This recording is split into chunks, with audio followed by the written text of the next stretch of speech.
Yeah, it's coming now. Just 1 second. Yes, sir. It's on, sir. Okay, thank you very much. Can you listen and this presentation is visible, please? Yeah, it's Yes. visible. Okay.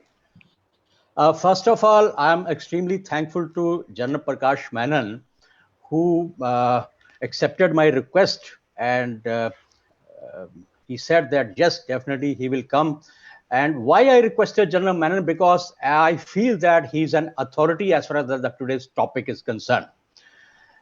Though my association with General Menon is way back when he was Commandant Guards Regimental Center Company and I was Commandant EPS Center. But as everybody has gone through his career, he's really a person who has the exceptional qualities, and especially that the international politics. I will not be taking much time because I know that everybody is very keen to listen to General Menon. I'll be just taking about 10 minutes time, 10 to 12 minutes time to give a overall geopolitical scenario about that topic.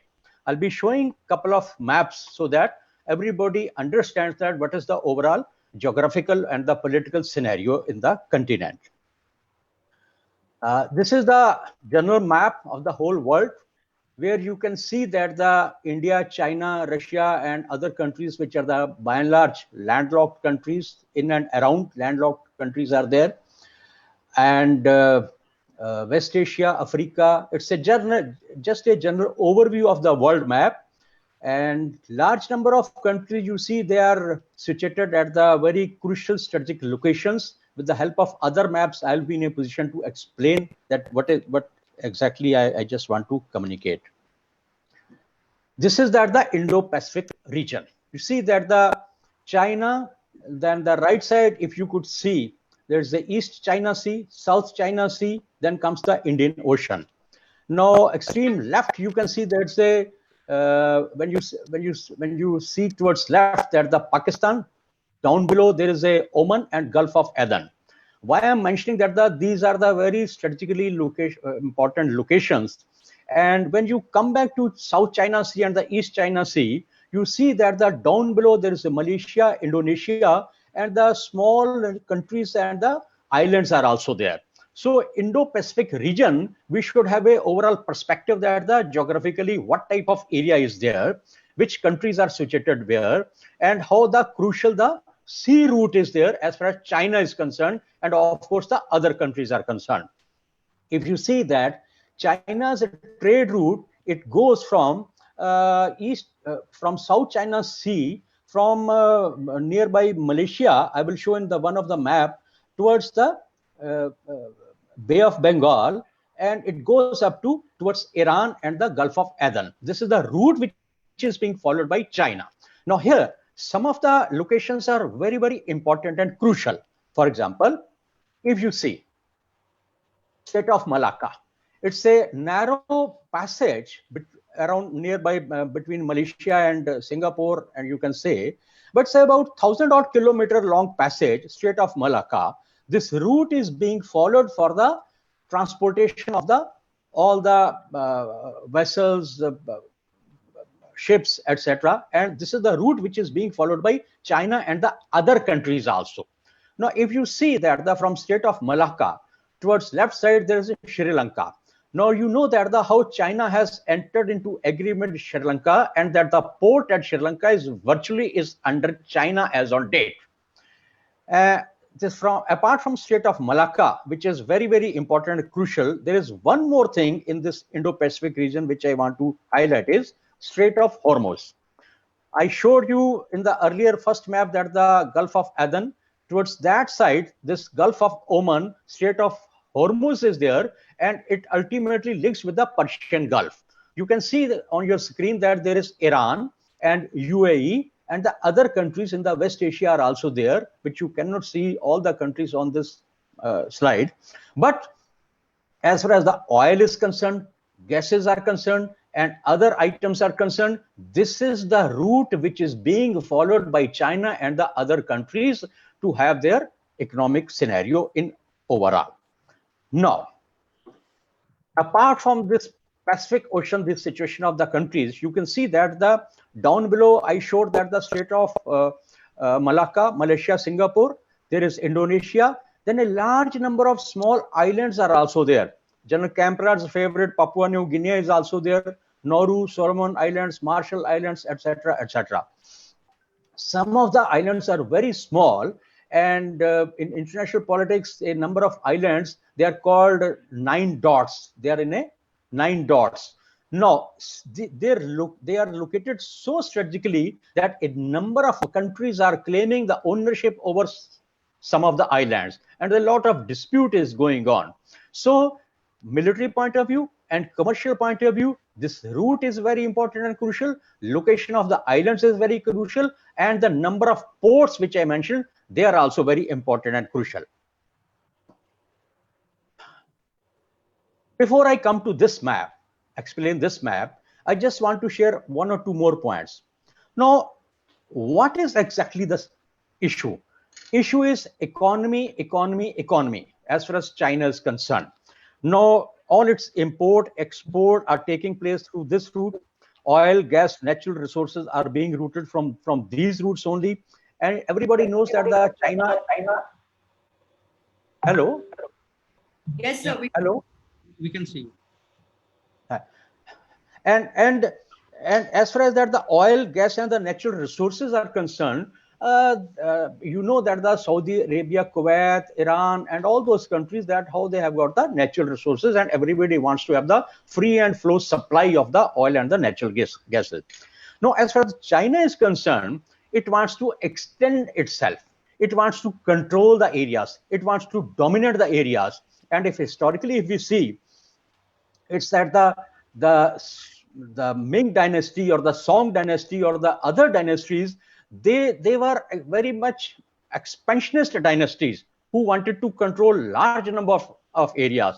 And one time of the period, Mongolia, some part of Russia, and even some part of the Vietnam, Cambodia, Laos, etc., they used to be under that the so-called Ming dynasty or the Song dynasties. So the expansionist policy of the China, the economic interest of China, trade routes of China, and free flow of the oil, gas, and the natural resources. All these things are making this Indo-Pacific region a very, very crucial and a hotbed. Now, you come to this slide. Proposed Silk Road routes. In the black dots, these are the proposed Silk Road economic belt. If you remember that China has already, through Pakistan occupied Kashmir, Gilgit, has developed a highway of more than 1,000 kilometers, with the help of which it is touching the Gwadar port in Pakistan, which is near Peshawar. Now, Gwadar port near Peshawar, then the Hanbata port in Sri Lanka, and similarly the Silk Road economic belt, which China is carrying on slowly and steadily, expanding itself towards Nepal and Bhutan. So this is that the Chinese expansionist policies, as well as to safeguard its own economic interest. And this slightly down below, it shows that the 21st century maritime Silk Road. Now, this 21st century maritime Silk Road, which China is planning or already working in, linking the South China Sea, linking it through Jakarta to Colombo, and then going from Nairobi to Egypt to Greece to, and ultimately with the Silk Road economic belt touching up to Moscow. What I'm trying to say, that with this plan, China wants to control not only that the sizable portion of Asia and the Indo-Pacific, it wants to expand itself towards Europe and the Middle East also. And a number of railroads or the road projects it is already constructing or in the pipeline. No, apart from that, there's another historical fact, that big brother attitude of China. Now, as far as the superpowers are concerned, USA and the USSR, everybody knows that how the fragmentation has taken place, and whereas USSR and economically US is also facing a lot of problems since last 10 years or so. So who wants to be the superpower in the world? China wants to establish itself as the superpower, and as far as Asia is concerned, it wants to be the big brother. This is the expansionist policy also. hegemonistic aptitude also, as well as it's taking care of its own trade interests. Now, in all these things, China has been following that you take 2 steps forward and then come back 1 step backward. In Doklam also, he has done the same thing. So it is called that you slice the salami. You slice the salami, move forward, come back a bit, couple of steps backward. Still, you will be occupying a sizable portion. Now, apart from that, the trade agreements with Bangladesh, with Nepal, with Pakistan, it's like that you like a, जैसे कहते पुराने जमाने में जमींदार होता था, जमींदार जो है गरीब किसान को पहले कर्जा देता था, फिर वो कर्जा चुकाने के चक्कर में, उसका ब्याज चुकाने के चक्कर में एक ऐसे ट्रैप में फंस जाते थे कि अल्टीमेटली वो सब कुछ जमींदार के पास चला जाता था. So economically and militarily and expansionist point of view, China is pushing itself. Now, as far as that, this is the situation. What are the options before India? I will not be touching because General Manuel will be speaking in detail about this topic. But what I feel that quadrilateral approach which India has adopted by aligning with Japan, Australia, and USA. This is that the one major step since last couple of years India has taken, so that as far as the naval area is concerned, sea is concerned, Indo-Pacific Ocean is concerned, with the help of these 3 countries or these 4 countries together should play a big role in counter-checking the Chinese expansionist policy. Because there are a number of small islands which are very, very military point of view, very important, the crucial in this area. Point number 1. Point number 2, slowly India is also moving from look east to act east policy and having a good number of tie-ups with the Asian nations. From SAARC, I will say, India has started shifting towards ASEAN. A number of road projects and the railhead projects are also being taken with Myanmar and the Vietnam and other places also. So that is also that the Indian initiative is taken.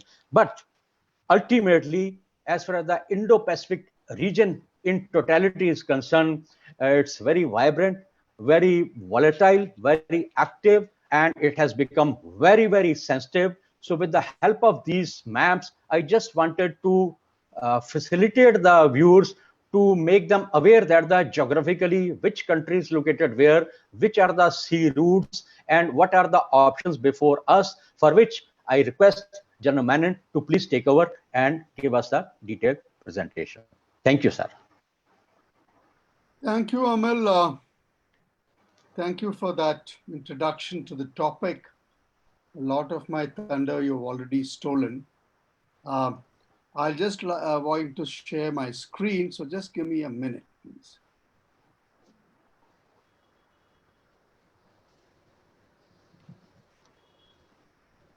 I hope you're.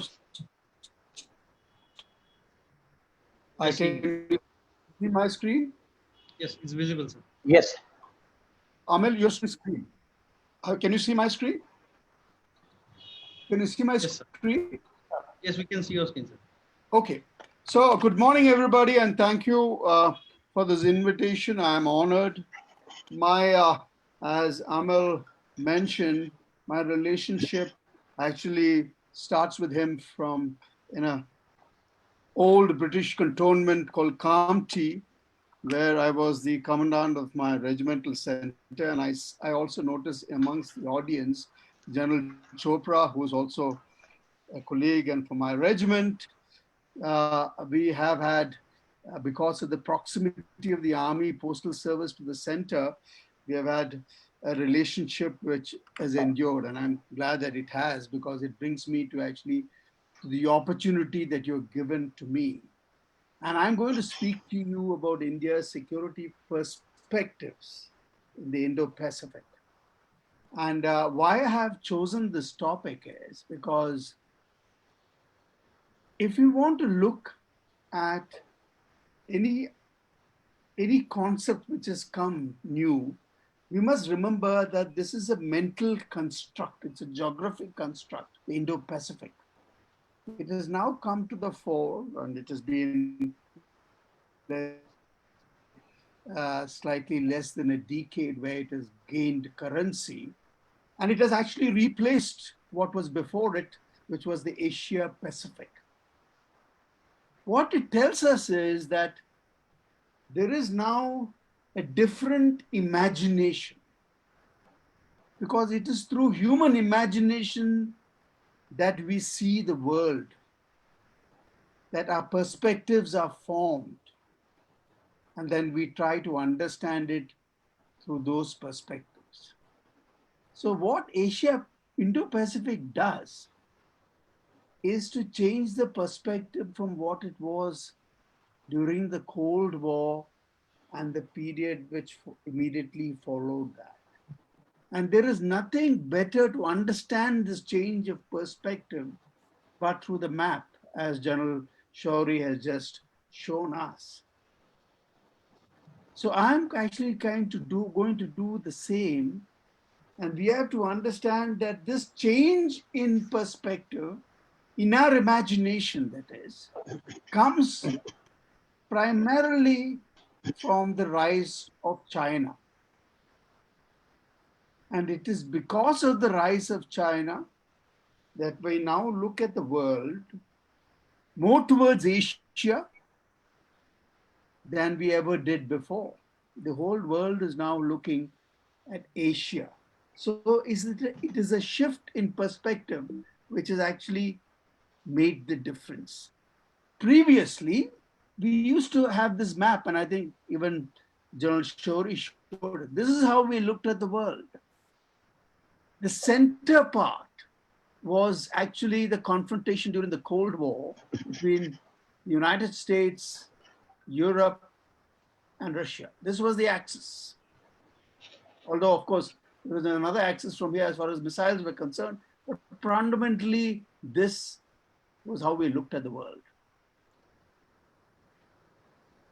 This portion was not so much in reckoning.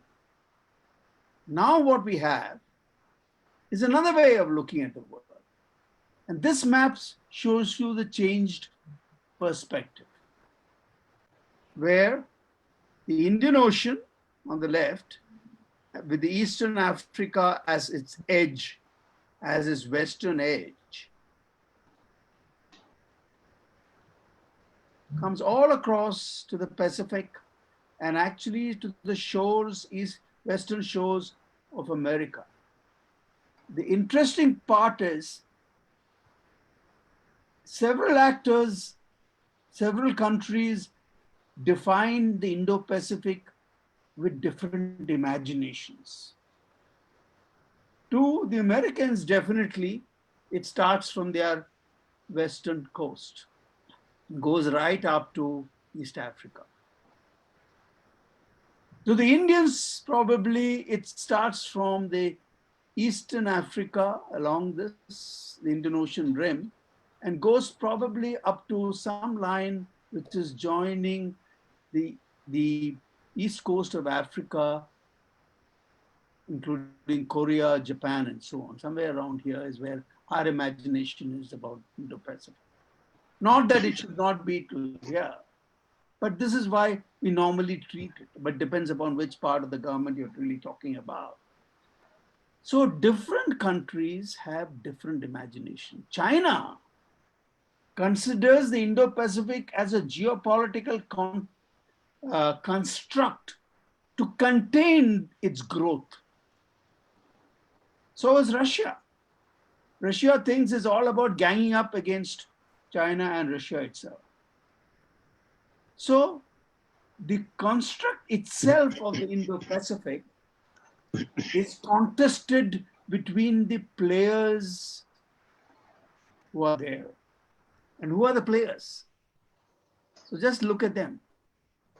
Because the guy who's not actually there but comes from the outside is the United States of America, who, as General Shauri's thing, is got based in Hawaii, the Asia Pacific Command, now called the Indo-Pacific Command.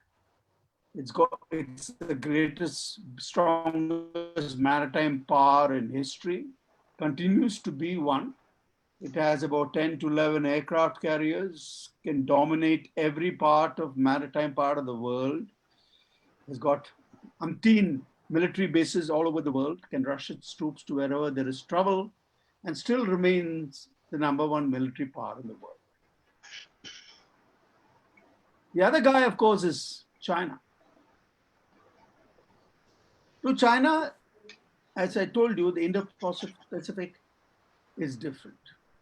As far as they're concerned, Indo-Pacific for them means that their eastern seaboard, this is what it is, and this is also the richest part of China, where Chinese have all their manufacturing and so on, in the coastal cities, where they need to actually send their manufactured goods to different parts of the world, both to the east, here, and also where they have to get their energy and other resources, especially from the African continent, to China, passes through the Malacca Strait and so on. But the problem with China's geography, and that's geography they say is destiny, is the fact that this coast is surrounded by what it considers to be inimical powers, starting with Taiwan, which is a renegade province as far as China is concerned, Japan, Philippines, Vietnam, Indonesia, Malaysia, and so on. Singapore, which is neutral. So, and of course, Australia. So China considers that, and it has a line here called the first and the second island chain, which is a Western concept, that if let's say relations get bad and there is a conflict, then the China will be blocked off from its eastern coast by the fact that these people, along with America, can gang them up here. And as far as the Indian Ocean is concerned, China is worried about the fact that it gets its energy and its other raw material from Africa, and India, as you can see, is like a dagger in the Indian Ocean, can gang up with all these people and therefore be, or in a conflict, be a major player. So the Chinese imagination is about how their trade routes are likely to be blocked in a conflict. So the essential Indo-Pacific concept has many imaginations, but the fundamental one is one of Chinese. The other one is what is called one led probably by US, but not that Trump is not so keen about it as much. Not that Obama was, but at least Obama had moved to the pivot. Now Trump is also in the game, but as you know, Trump's this thing about allies and the confidence the allies have in him has reduced, but that's probably a temporary thing. So what we see is that there is an activation of middle powers, and two middle powers really have actually joined, have become very close because of this. This is Japan and India, reflected in the 2017 train ride by Shinzo Abe and Prime Minister Modi in Japan itself, and the various other conflicts. So what is happening now in the Indo-Pacific is actually China trying to ensure that people don't gang up against them by making sure that the smaller guys who are there are at least kept in place or are under their influence. And that is again being contested by the United States and the countries in contest. Of course, Japan being one which has a treaty alliance. Then, of course, I didn't mention here, there is Korea, Taiwan, and so on. So Chinese are now, the game is that the Chinese are trying to make sure that the smaller guys and the middle powers don't gang up against it along with the United States. So this is the geopolitical game that is being played at this point in time. Not that it has started now, but it has been going on for a long time, several decades, because ever since, and probably 2008 would be a turning point when China has started being assertive in an area which is called the South China Sea and in East Asia. So what we see is with COVID-19 is a deepening and an acceleration of this contestation, with China getting more and more assertive and aggressive. So we need that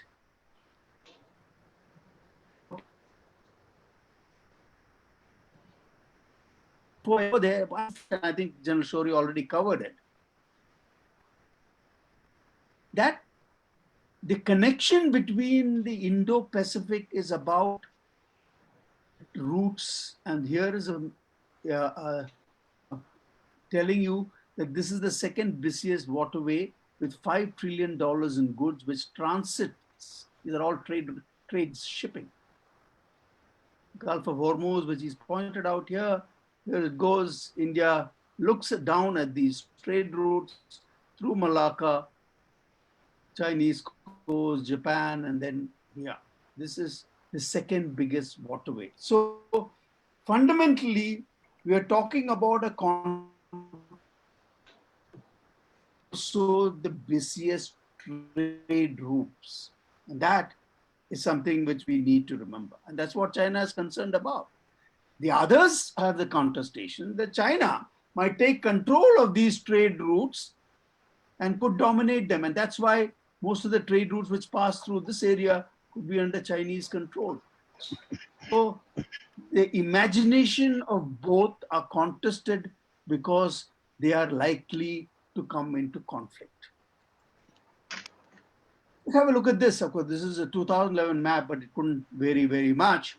This is about the crude oil flows from the Persian Gulf, and this is the number of million barrels per day that flows from the Persian Gulf. And this is where all it goes. Finally, the major guy here is China. So energy, which is at the heart of economy, is also could be threatened. The energy lifelines for everybody who are here, especially Japan, South Korea, Philippines, all these Southeast Asian nations, Singapore, and so on. And as far as India is concerned, India would be in a position to interdict them. So just getting a close-up of the shipping routes which we are talking about, which is east of Malacca. These are the shipping routes. And as you can see, all these islands which we see here, Paracel and so on, are the ones which China has taken control of. And there are also a lot of oil and gas fields which is under contention because this area is disputed between China and most of the ASEAN nations. And this is why it is in dispute. Using a 1947 map, China has been claiming this area, and it used to call it the 9-dash line. This is the area which China says belongs to them. It calls it their own lake. This is the most busiest, as you said, the second busiest trade route in the world, and China is saying that this belongs to them. Whereas, and even the fact that they could therefore take control of this, and if it belongs to them, then you will have to take their permission before you go there, although there is a United Nations law of sea. So all these are supposed to be based on a 12-mile limit, which is from your coastal areas or islands that you own. And a 200-mile limit is called the exclusive economic zone that we can. So there is a contestation here between international trade, which is mostly everybody else, including United States, and Chinese claim to these. Now, in 1974 or 1980, China forcibly seized 2 islands from the Vietnamese. Because Vietnam being too small, couldn't protest. So now China has converted this 9-dash line into calling it the 4 Shahs. China is shifting tactics in a covert plan to take control of the South China Sea by replacing the 9-dash line by calling it 4 island zones. So these are the island zones which it says it is. One is Nansha, one is Zongsha, one is Dongsha, and one is it. So they have already renamed it. So this is actually what we call cartographic aggression, in the sense that you use the map to first lay a claim and then you try and take control because it belongs to them. That's the logic. Now, I just wanted to understand that here are the overlapping claims between the nations which are there in the South China Sea, which is China, Taiwan, Philippines, Vietnam, Malaysia, Japan. This is China's claim line. This follows the 9-dash line. This is based on the Senkaku Islands. It is an island which is disputed between China and Japan. That is one of the main areas of dispute. This is what it says according to the United Nations Law of the Sea. This is what Japan claims.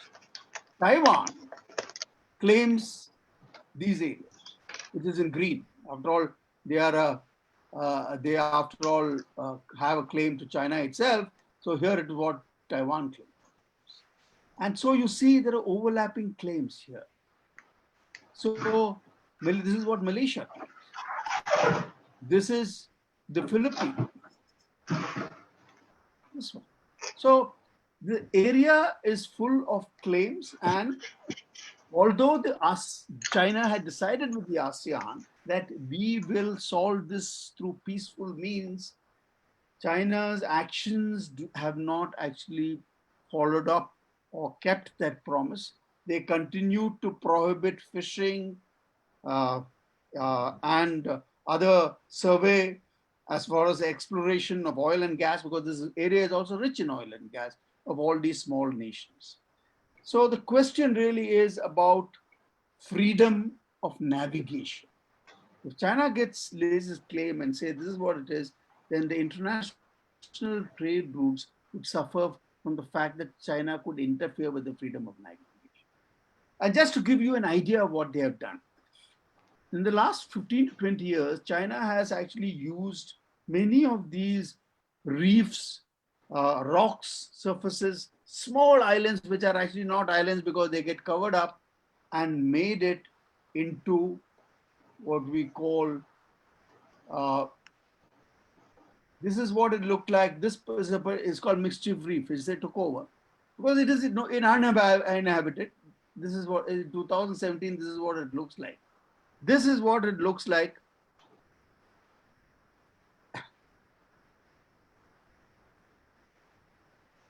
a couple of years later.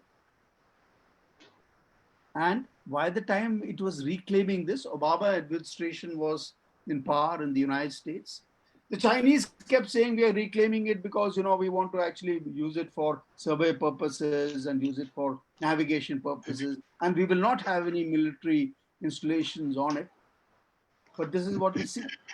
All these islands, and I'm just giving you an example of what China has done throughout the South China Sea in its claim areas.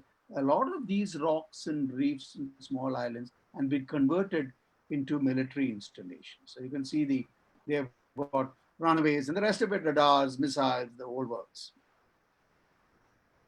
So just to give you a glimpse of what they have done in 2019 and 2020. And I'm just talking right now of the South China Sea, basically, to give you an idea of how active they have been there.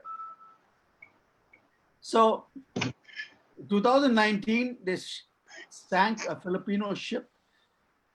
They conduct survey in what is actually Vietnamese exclusive economic zone, which is a 200-mile limit by the United Nations Law of the Sea.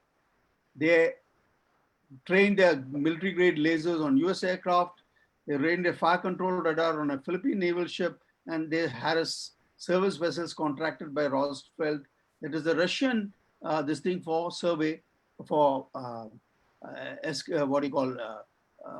drilling in the Vietnamese EEZ. This again, they harass the service. In 2020, they sink a Vietnamese fishing boat. They conduct survey in Malaysia's EEZ. They do a military grazer, same thing which they did earlier. They create new administrative districts, which I told you about, and they rename 80 maritime features in the South China Sea and give it Chinese names. So this is what China has been doing in the South China Sea. Okay, so this is what China has rolled out for more than a decade now. It is the largest infrastructure project ever. And General Shourie also showed you a map. This one is a little more detailed. What it's called the one belt, one road. The belt actually is the land part. The road is the maritime Silk Road, what is here shown in blue. And what is shown here, all this is part of the road. Now, when you say road and when you say maritime, therefore, what it comes with is the development of infrastructure to connect all these places. And this is what it does. It connects China both through the sea to Africa and to Europe, and of course, to other places like this in Jakarta, Japan, and so on.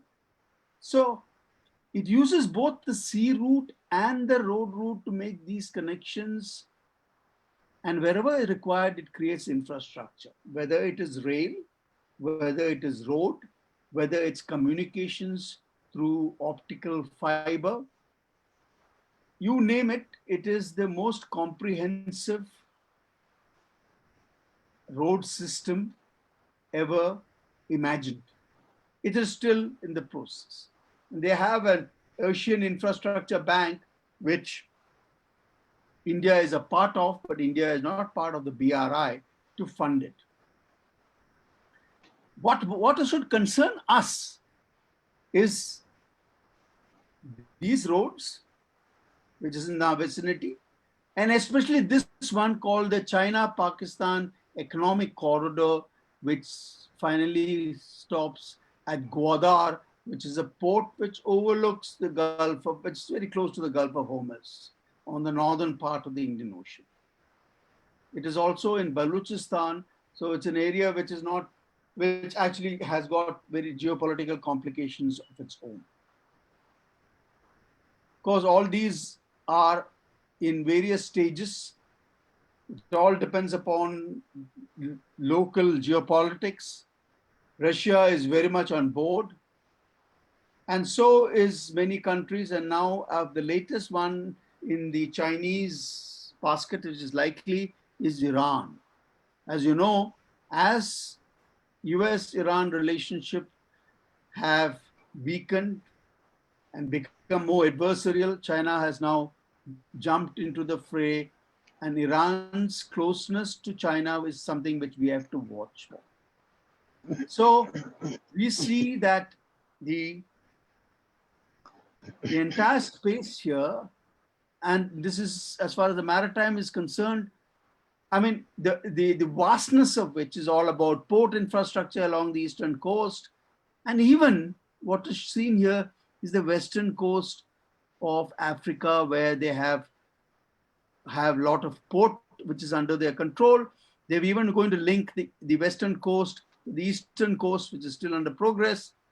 And this is all meant to extract the natural resources which reside in Africa, so that China's manufacturing sector continues to have a free flow from its source to where it can be used.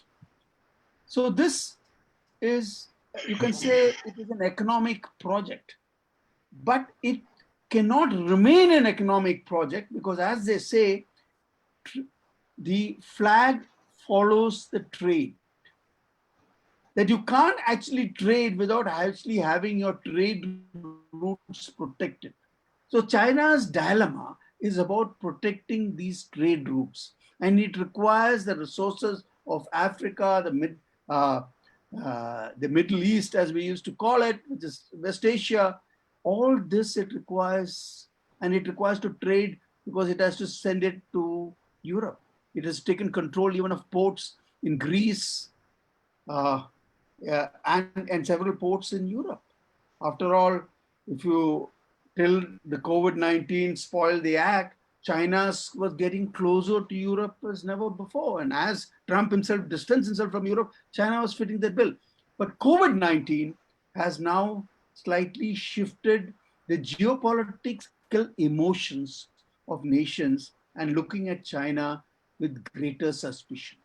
For China, for everywhere, what is now apparent is the use of the economic instrument as for geopolitical influence, and which means that as you get your nation, and I think General Shaurya explained it with the Zamindar concept, and that is why there is growing awareness of the danger of debt diplomacy, as they call it.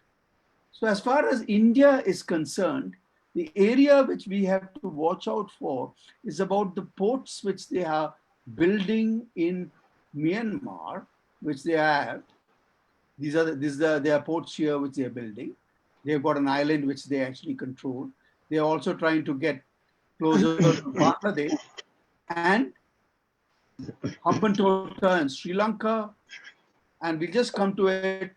And the point is that this project which you see on the map is it has got economic logic, but it has got very major geopolitical implications.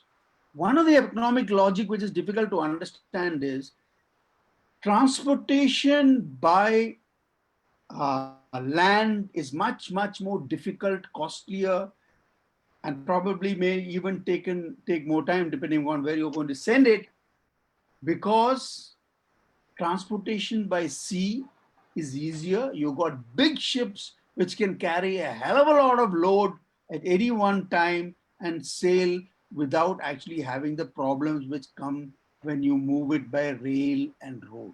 And yet, China has embarked to see all this on a system which will give them redundancy in case the maritime routes get blocked. So now China has developed what you call an alternative connection, which is overland. And that probably could be the geopolitical logic. It cannot be the economic logic. The economic logic is to send, will be cheaper for them to send it by them. Anything over 1,000 nautical miles would actually be better to send by sea than by them. Therefore, what China has embarked upon is this connection, the infrastructure, the roads, the ports, the airport, the works to actually do it. These are plans still in motion. And here is where Russia comes in. Russia and Central Asia is part of this project. So the Russians are, because of Trump and the US attitude toward them, moved closer to China, but they are wary of China because the Chinese are now encroaching upon what is their traditional areas of influence, which is Central Asia, Kazakhstan, Uzbekistan, and all the stans. There are more and more Chinese now influence here, which is not seen very rightly by Moscow. So although outwardly it might seem to us that China and Russia are now very close, they are, but that closeness has got many, you can say, warps, which can come to the fore when it comes to buy. Right now, a concept of Eurasia has been floated by China, which Russia is a part of, and so is India. They want India also to be as a counter to what is called the Indo-Pacific. So the BRI, in many ways, are a counter to the Indo-Pacific construct. This is China's answer to it, what you see here on the map. So let me just give you a closer look at what China is doing in the area which matters to us. This is the coast of China. I'm afraid this language you may not be able to understand, but I'll explain it. This is Hong Kong. This is the naval base in China called Sanya. This is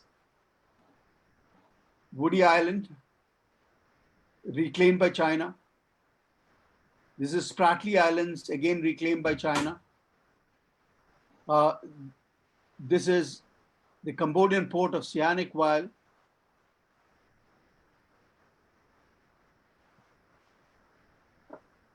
This is actually Kra.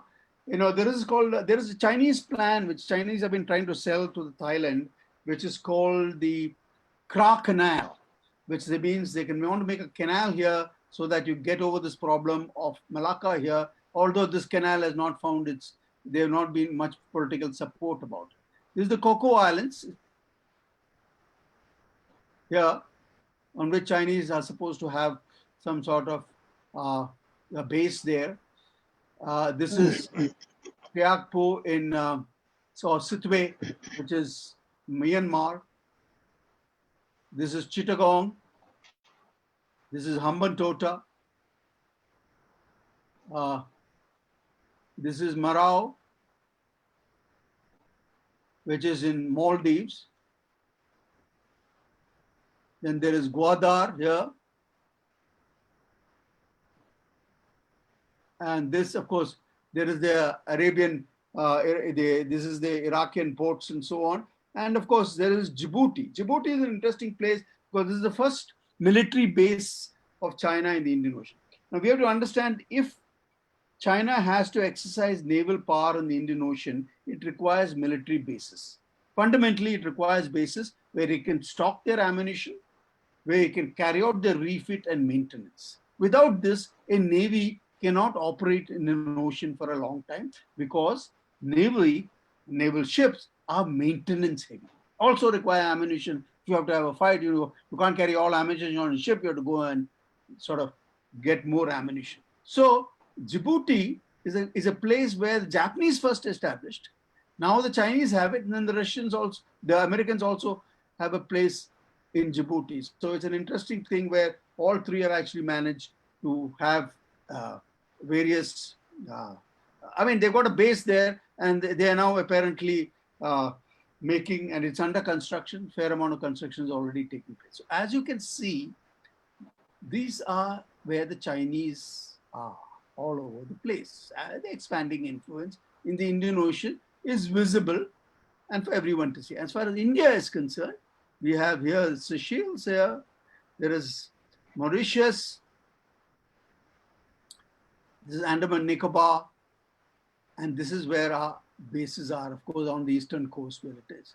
So what we can see here, and this is the China-Pakistan economic role. Now, what we need to understand, and that is why I termed this as perspective, is how does India's northern border problem with China connect to the Indo-Pacific? That's the issue which finally this talk is about.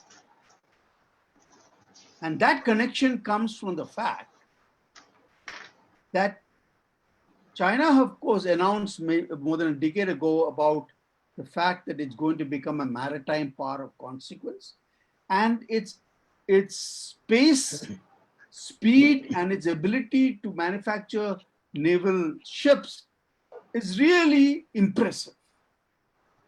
And it has been doing that and going all out. It's already got its second aircraft carrier in the sea. Probably will have a couple of more. So whether you're talking about submarines, nuclear submarines has not been so successful, but other AIP submarines, ships, you name it. And China in 2008, because of the Somalia pirates, came here with 3 ships. Thereafter, they've never left. They have only increased the number of their presence. And of course, you can see that they have now tied up with the main thing. So what we see here is the increased presence of China in the Indian Ocean. And why is that? Because, as I told you, most of their trade comes from this place, the energy comes from here. They would like to protect it. That is their argument.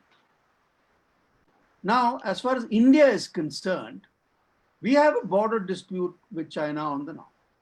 It's unresolved. China, I said, fears India actually ganging up with the rest, Japan, USA, in case push comes to shove. Because India's geography allows it to interdict the routes which go past it. We have Andaman Nicobar here, just overlooking the Malacca. We have the Indian littoral, Indian continent, peninsula, like a dagger in the Indian Ocean. So, to keep India in check, Pakistan has so far been using, China has been so far been using Pakistan. That is why it arms it. It gives it whatever it wants. And that makes sure that India's resources are drawn towards Pakistan. And therefore, we can be hopefully contained within the subcontinent. It has also increased over a period of time its influence in other nations, which are our immediate neighbors. It tried it in Maldives, now unsuccessful. Sri Lanka, we'll have to wait and see. There's a new government in place, how they play the route. But Hobantota is now under Chinese ownership. But the Sri Lankans have assured us it will never be used for military purposes. That's the thing which they have told us. So China is also connected is southern China through this route to Sitwe.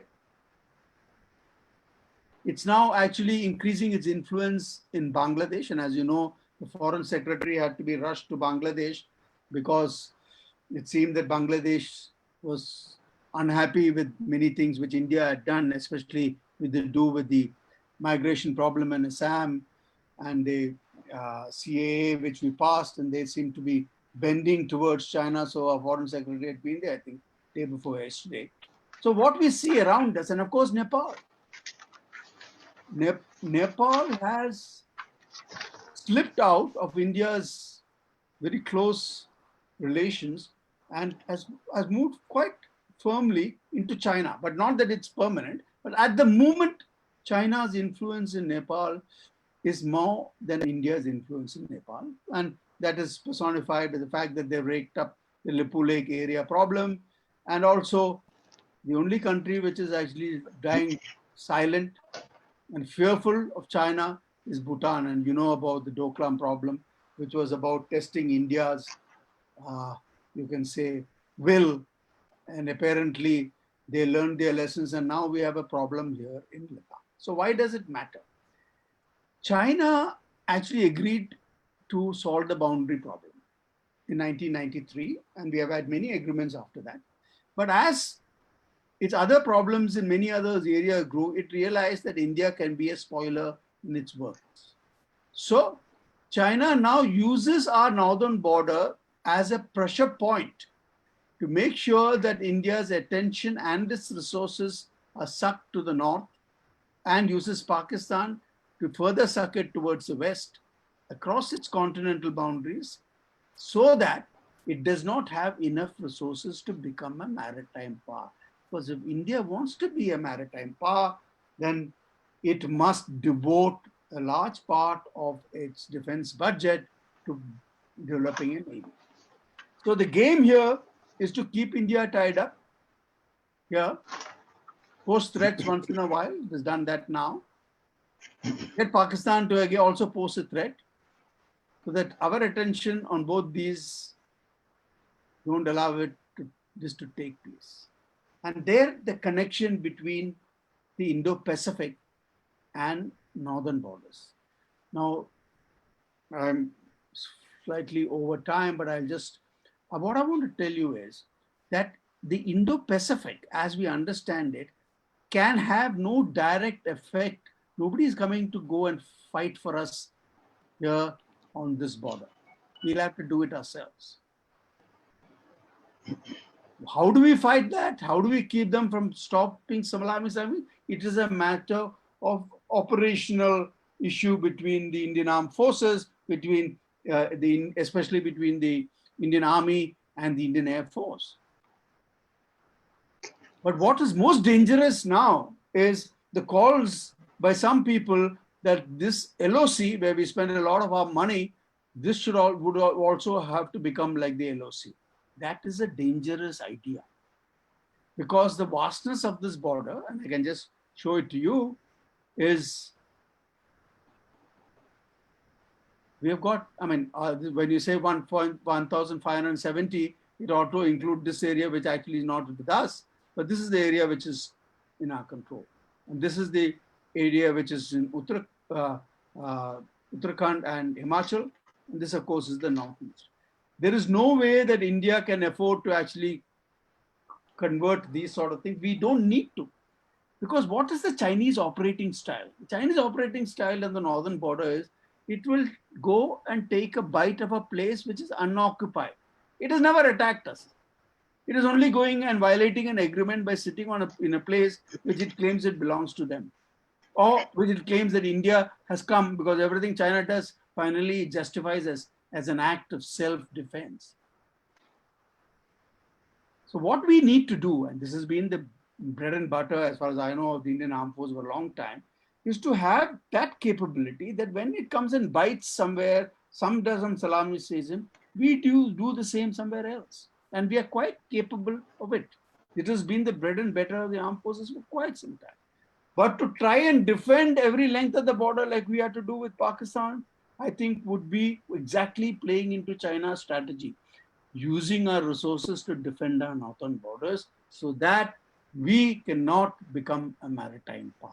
So we have to see, we have to play into China's strategy, that we should actually strengthen all our relationship as far as the Indo-Pacific is concerned. But we must be watchful of the fact that the Indian Navy as it is now can do its job primarily in the Indian Ocean littoral. All things across on the eastern side, though desirable, will be of demonstrative nature, which means we can take part in exercises, we can actually do a lot of, you can say, joint training with all the navies which we want to. But as far as the conflict is concerned, if it happens, then the Indian Navy will be the prime navy, which we are quite capable of, because we are bestowed by geography. Here it is. So it's not that the Indian Navy is going to go and fight here, but Indian Navy could be part of the fight here because this is connected. This is the same oceanic space. And that is where the connection is. So it is up to now the Indian political leadership and the Indian military leadership to deal with this situation. Not to get, firstly, not to get into the idea of trying to treat this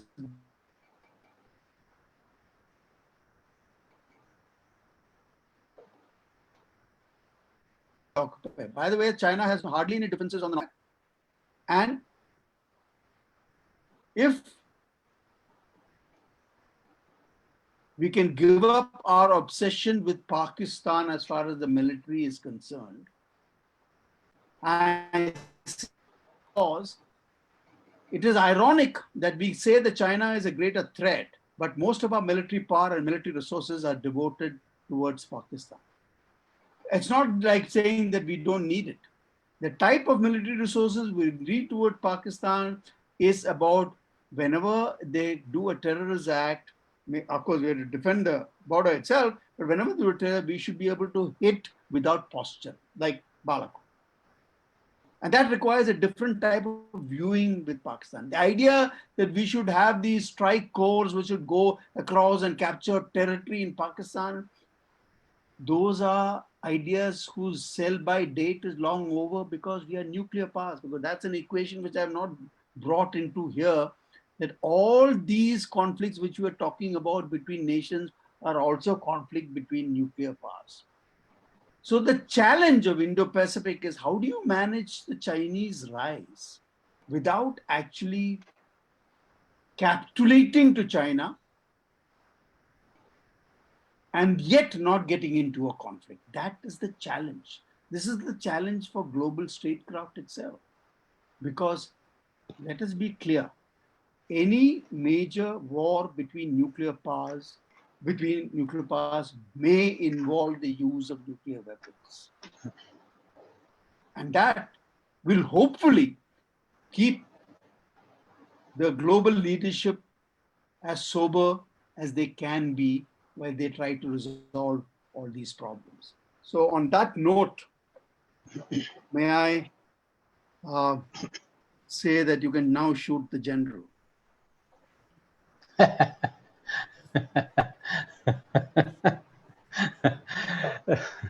Thank you very much, sir.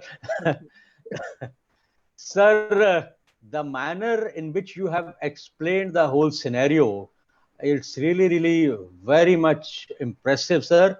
And conceptually, it has cleared a good number of my doubts also. And the whole geopolitical scenario, sir, you have explained.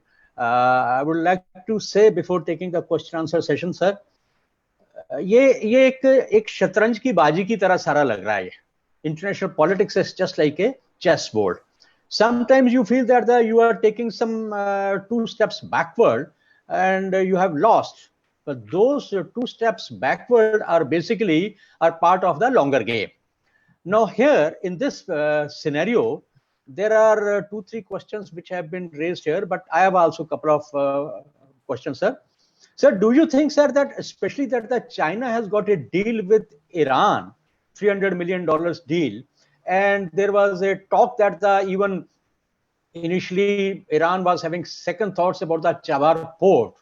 Will it affect Indo-Iran relations also in the future? If yes, then there will be a different type of scenario in that area. Yeah, actually, there are 2 views on this. One is actually the fact that the Iranians are primarily reacting to what is their problem with the United States. It's not because they're reacting to a problem with us.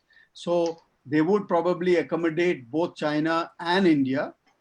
But the point as far as we are concerned is the Chinese would, once they get influence in Iran, the Chinese would make sure that India's idea of using the port would actually remain unrealized, because they realize that if India can actually connect through the port to Afghanistan and Central Asia, it would not be in China's interest. So we have a conflict of interest there.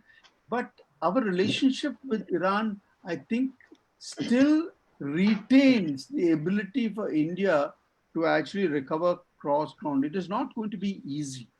So unless India exerts itself, and the Iranians have always been saying that you have promised too much, but you never deliver. And we have actually been trying to build that port for such a long time that they frankly have said that you guys are all the time promising, but on the ground, those things don't be moving, because some of the pathologies are with us. That our ability to construct, our construction companies to get there have actually kept us back. So we can't take it for granted that it will affect us, but we have to make sure that we minimize that effect, because the Chinese have stepped into the breach which has been crossed by the United States. And that is something which is going to increase whether Trump remains, or maybe if Biden comes back, if he actually goes back on the JCPOA, because after all, it was the Democratic Party which signed that agreement, there could be a change. So it is not only India which will have to increase its exertion, we'll have to see how the other parts on the chessboard, as you call it, also moves post the elections in the US. So another thing, sir, do you think, sir, that from look east to act east, we have taken a very slow process? If we have moved a bit fast to be more associated economically and of course militarily with the Asian countries than depending on culturally on the SAARC countries, that the association of India with the Asian countries could have been more strong and a good signal to China also, especially in the Indo-Pacific Ocean? First, let me say that between Look East and Act East, there is no difference. Only the change of government actually renamed it so that you can claim it as your own. So that's just a change in nomenclature. So what is our problem is we have intentions, but we do not have the capability to actually execute those intentions. Look at the road and the rail, which we are actually planning, as you had mentioned, and I didn't actually talk about it, which is through the Northeast to Myanmar and the South and the ASEAN, or through Bangladesh for that matter. I mean, the pace of progress of those projects, I mean, the neighbors have just given up on us. Every country around us are telling us that you guys just promise, you never deliver. So if that is what the case probably with Myanmar is. Not that Myanmaris are actually also not at fault, so we can keep blaming each other. Point is, the Chinese capability of getting things done, of building, the speed at which they do, the quality at which they do it, far outpaces our capability. We have to give it to them. So unless we improve that, we have to rest, because it is not that they like India more than China, but the fact is the guy who delivers is China. India does not deliver, it only talks. I remember You are right. when I was coming down to the NDC, I used to go around these countries and they used to tell me to my face that you guys just talk. You only say that this is happening, but they used to tell me to my face. Unfortunately, I don't think we have been able to, we've had this MEA taking over this construction projects and so on. And some of the projects which they've done, like in Sri Lanka, have also been better than in the past. So the fact remains that the ASEAN also has been disappointed with China, whether it is trade agreement, whether it RCEP, it is disappointed with us, whether it is a trade agreement or anything, RCEP or anything. We have kept ourselves out of what more people saying that you guys are big. If you are there, at least we'll feel more comfortable, but we are not able to do it. It is not diplomatic failure as much as it is political. Absolutely right, sir. Madam Desai has a very interesting question, that how the Japan-US relationship is placed at the moment, and it has seen a few bilateral hitches with US withdrawing from the Trans-Pacific Partnership. So for a FOP, the strengthening of this relationship is very critical. So she is basically asking about the Japan-US relationship at the moment. Yeah, I think because of Trump, I mean, so this is actually the fact that ever since Trump has come and, all his allies actually, he has distanced himself for various reasons. And therefore, there's been sort of a weakening of trust. After all, if Japan has signed a treaty with US, it is about facing what it finds is the major adversary, which is China. And it hasn't got nuclear weapons because it expects that it's provided extended deterrence by America. But its action in the real past has created all this. So Japan is now seeing what should it do. So one of the things it tried to do, and it's now stepped back, was to get friendly with China. And that's what Shinzo Abe has realized, that they can't possibly do that, because the more friendly you get, the Chinese still seem to be wanting to create a problem. And the main problem right now, which is in this thing, is the Senkaku Island, what the Chinese call the Diao. So the point is that Japanese also, despite American, and now I think the reassurances they're getting, the Japanese are still trying. That's why one of the things about stretching out to India is this situation which has been created, that China gets more aggressive, the US actually is showing weakness, or let's say loss of trust. So what do the Japanese do? But the Japanese, I think we must see that they can also hold their own. And Shinzo Abe was one of the first leaders who actually realized the need to connect with India, the need to promote the concept of the Asia Pacific. And I think when you look at the many dialogues which India has had now with Japan, or with all these groupings which we thought, it's not only the Quad. After all, there are now many exercises which are taking place within these countries, whether it's US, which is Australia, which is Japan, which is Vietnam and India.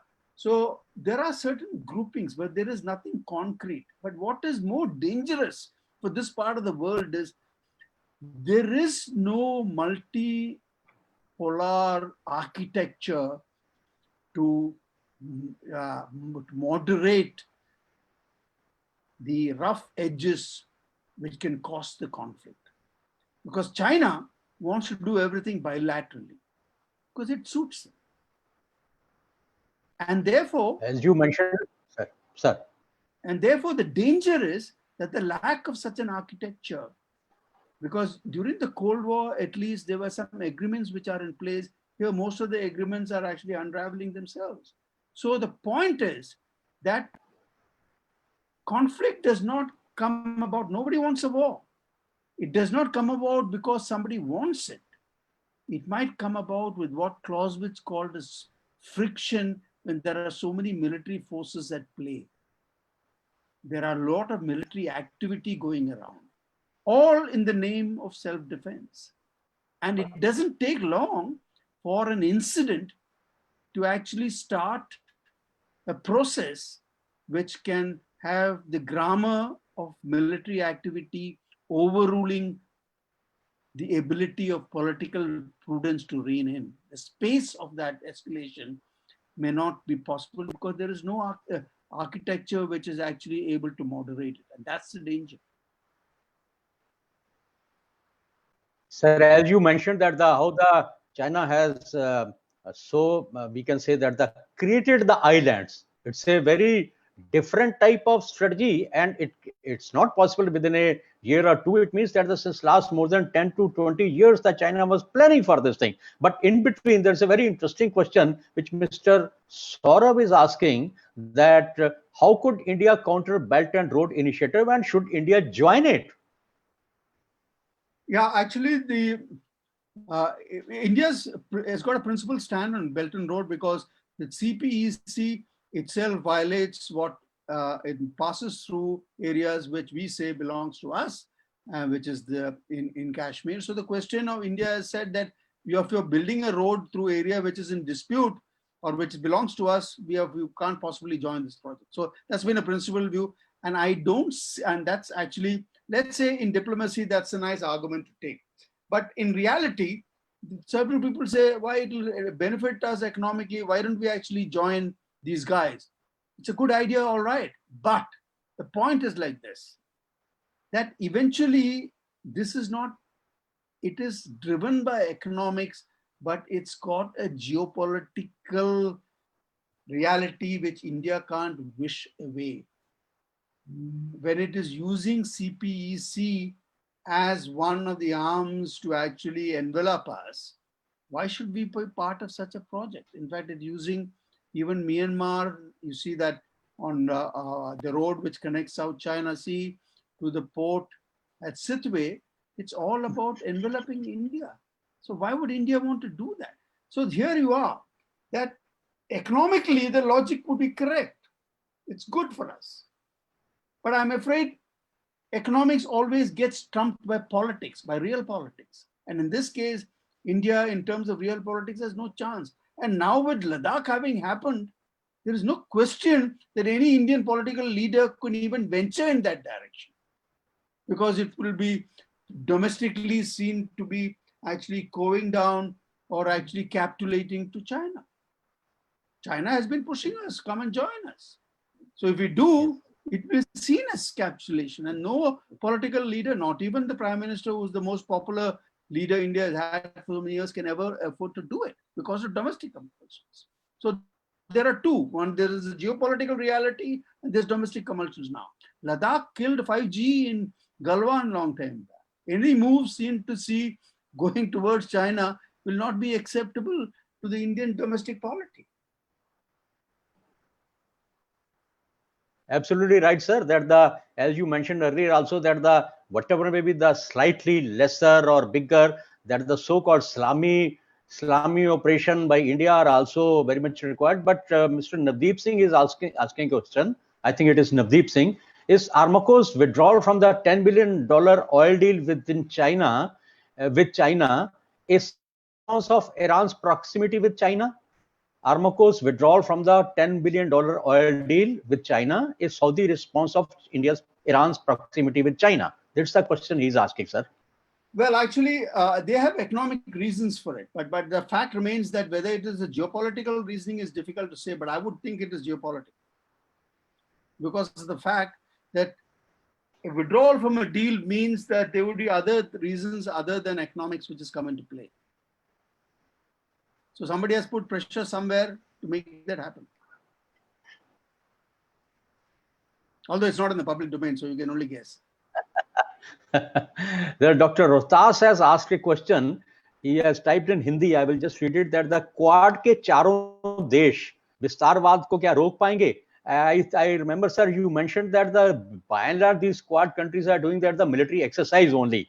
So I don't think that ultimately they will be in a position to control the expansionists, but only put a brake on the expansionism. Am I right, sir? See, Quad is even now only a dialogue. It's called a quadrilateral dialogue. And actually, now we are talking about Quad Plus. They are trying to expand the Quad.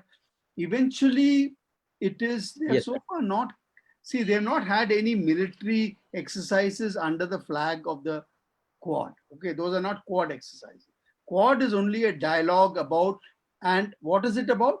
It is about free and open seas and so on. So everybody has got a different definition, freedom of navigation.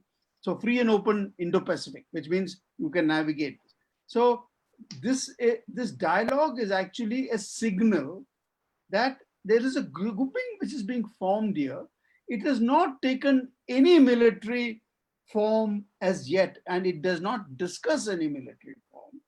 Most of the military forms which are there are actually between groupings, like we have Malabar exercises, the Japanese have their own. So there are different type of exercises which are done because these exercises are not meant to convey a signal that we are actually practicing for interoperability, that when we can actually, and all in the name of humanitarian crisis, fighting terrorism. These are all the good things which we use to make sure that we don't actually try and directly tell China this is against us. But it is too obvious for anybody to actually deny. So the point is that China, it is a psychological effect. It is about China cannot fight, and it will take them a long time to start a fight in which all these people gang up against them. America, Japan. After all, Chinese military power in terms of its maritime power is even now, except for the fact that they have this anti-access, anti-denial, those are all operational military fictions which cannot actually be brought to bear and cannot be applied. If it is, then unless you expect the Americans to sit quiet after the aircraft carrier has been hit by a missile from China, if you expect that to happen and say, no, now we'll talk, and I think the Americans are not going to do that, and both are nuclear powers. So these are the type of mind battles fought through military fictions, because nuclear weapons have kept these battles in play, but the actual battle you cannot fight.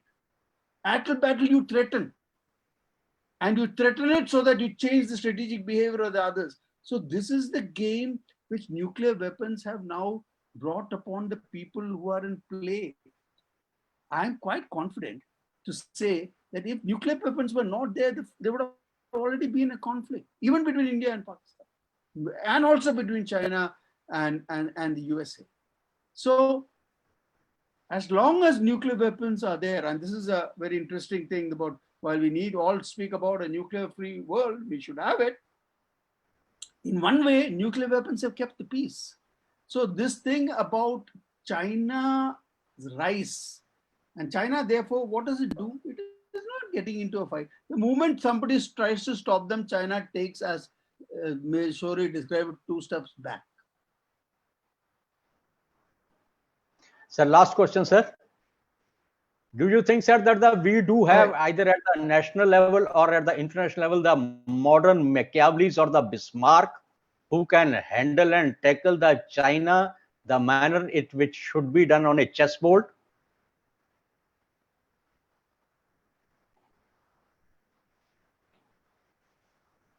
Hello. Follow or Machiavelli, Arthasastra.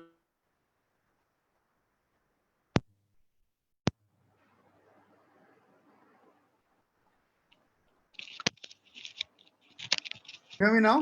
Can you hear me now? Yeah, now we can hear, sir. Sorry. So Yeah, my question was clear, sir. Could you listen, sir? I got your question. I'll just answer. Do we have the modern Machiavelli and the Bismarck Yeah. nowadays, sir, at the national or the international level? I don't know why we go to Bismarck and Machiavelli when we have our own Arthasastra of Kautilya, which is the greatest treatise on statecraft you can think about. And, Yes, and sir. I can assure you, if Indian strategic thinkers have just neglected what we have in what Kautilya's Arthasastra is very much relevant, even has a chapter on alliances and treaties. We don't have to look at Machiavelli. And one thing about Kautilya is, and that's the thing which makes it different from everything else, because the Western notions of realism and the Chinese idea of use of power, in this case, power is to be used for make sure for the welfare of the people, but dharma must be its guiding concept. And I think that is what differentiates Indians and the Indian civilization from the West. One of the Americans want us to become them.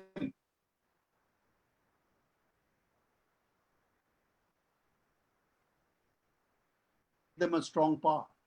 I'm afraid India, therefore, we have a, when it comes to it, I'm afraid people are actually mistaking. And if you think that Machiavelli, the way he acted, is something abhorrible if you compare to what actually Arthasastra or Kautilya writes about. Machiavelli's behavior would be completely unacceptable. It behaved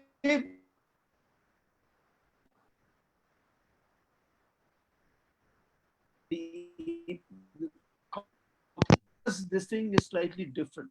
There's good and bad in human nature. The idea is you use it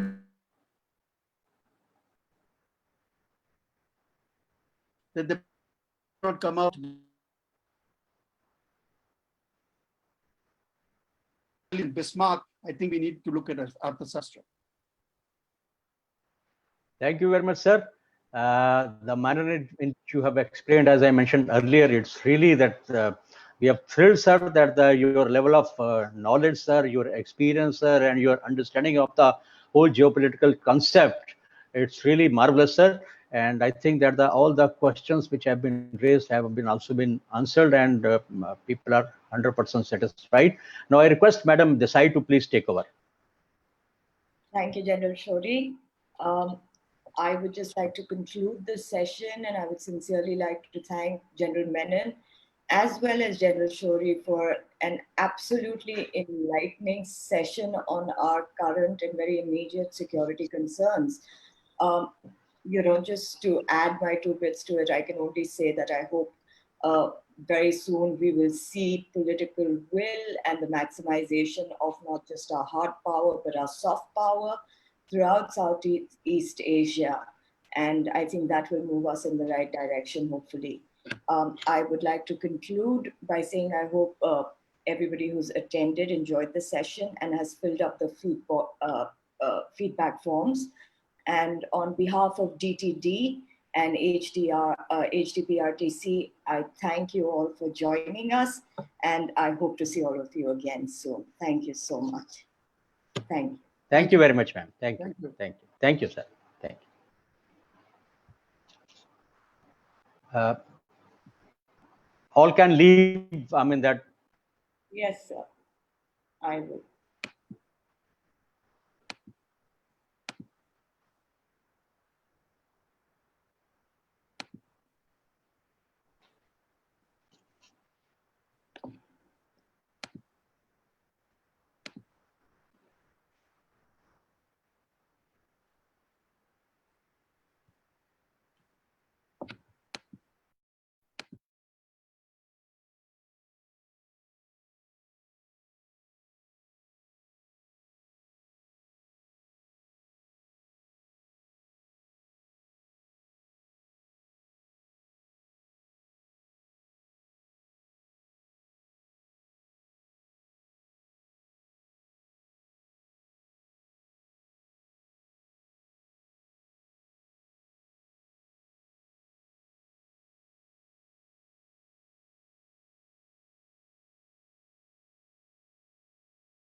Amalji, still there?